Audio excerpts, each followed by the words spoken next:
I wasn't 6 months pregnant and getting high because I could stop and I just didn't want to. I understand that what I did was wrong. I understand that that probably saved my baby's life, but I still feel like there's some kind of something that can be done for the pregnant mothers that are incarcerated.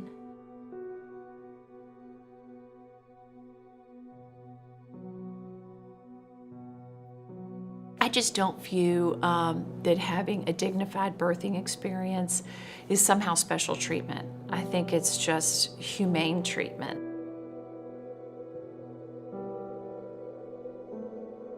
Our jails were all built for men. How do you handle a female prisoner versus a male prisoner? We're incarcerating a bunch of women. They are primarily addicted, which has caused them to commit these crimes. Why are we putting them in prison? Why don't we start to talk about how do we get them into recovery? They took me into the hospital.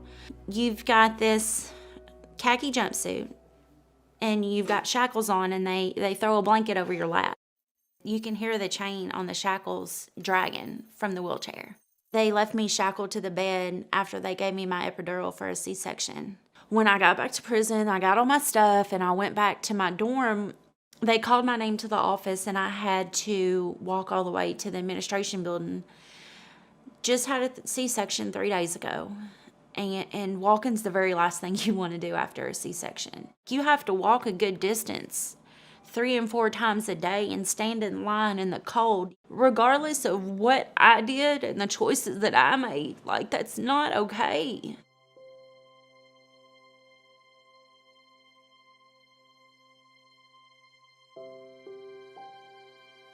The job was not complete after Dignity One. There are still so many things that we needed to figure out relative to this population. Postpartum care is non-existent. I mean, even something as simple as breast pads, it's non-existent. You don't have it. You've gotten a certain number of panty liners that you get to go through, and after that, that's it. The truth is, when it comes to women, the majority of the women who go to jail are addicted to drugs. It's a disease. And so when we're trying to heal that individual from that addiction, and then you add a baby into it, you're just looking at a very different scenario. It's not black and white. It's not you committed a crime and you got to do the time. It's a gray area.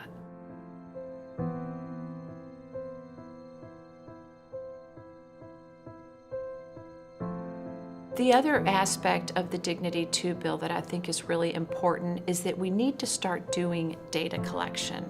How many are coming in pregnant? How many are being put into solitary confinement? How many are having babies that, you can go home after 2 days versus NICU care? What does our prenatal and postnatal care look like within that corrections facility? And just, generally, how are we treating them? But you can't make public policy better unless you have that data component. I think maybe just that open-mindedness to, hey, it's not a choice.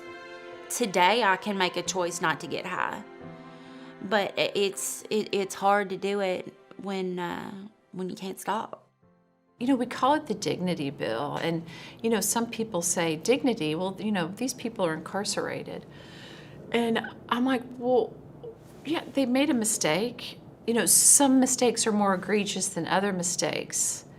But I've never been, in my 51 years of life, I've always been forgiven for certain things. I've made amends for certain things. Incarceration is no different. Our goal is to make sure that that person not only makes amends, but then changes behavior. I have a job. I'm trustworthy. The stability that my kids have, that means the most to me. Even though these people have had problems, we are going to be part of the solution in being thoughtful of how we promote corrections policy in the state.